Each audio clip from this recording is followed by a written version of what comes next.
This video is about reading activities in multi-level classes. I'm assuming a typical reading lesson with 4 stages, starting with pre-reading and moving toward reading, comprehension checks, and then post-reading responses. Post-reading might involve extra vocabulary or grammar work, critical thinking, discussion, writing, and so on. After the pre-reading stage, it can be helpful to adjust for our different levels of students. There are 3 kinds of adjustments we can make: the amount of text students read, the amount of support students get, and the kinds of tasks students do. Let's look at an example using the story about the ant and the grasshopper. First, pre-reading as a whole class. Using a picture, make sure that everyone knows the words ant and grasshopper, and explain that this is a fable, that is, a story that tells the reader something about the way they should act in the world. Show students the text. The text is in 3 numbered sections. This allows the teacher to more easily give instructions to students at different levels. Level 1 students read the first paragraph. Level 2 students read the first 2 paragraphs. Level 3 students read the whole story. This gives each student a goal that they can fulfill. They end up feeling confident that they met expectations. In addition to adjusting the amount of text students read, we can also adjust the tasks they do.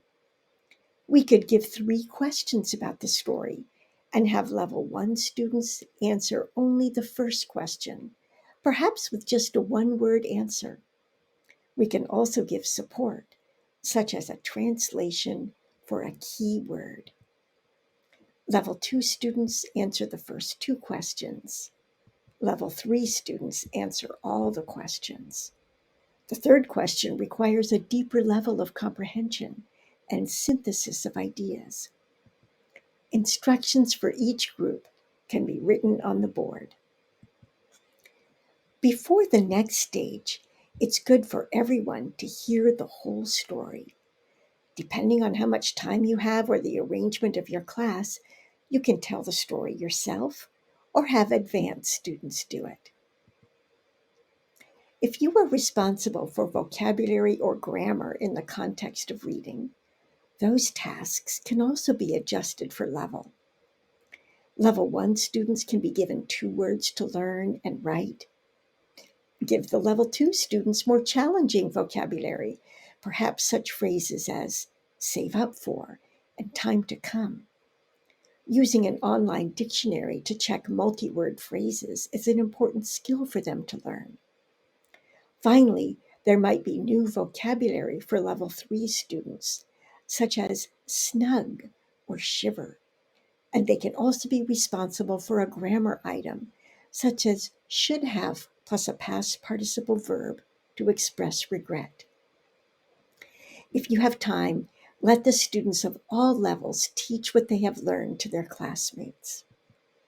Finally, reading lessons provide an opportunity for students to think more carefully and respond in either speaking or writing, depending on course objectives.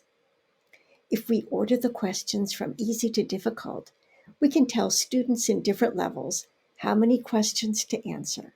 For example, 2, 3, or 5 questions. If you have a longer text, you can also mark readings for different levels with boxes. Level 1 students read everything in box 1. Level 2 students read both 1 and 2.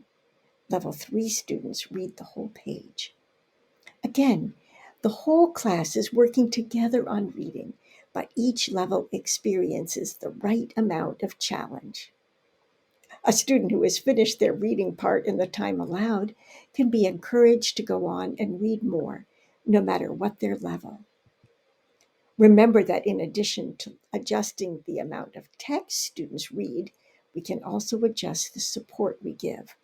For example, lower level students may need definitions. To sum up, in a multi-level reading class, we can adjust the amount of text students read, the amount of support students get, and the kinds of tasks students do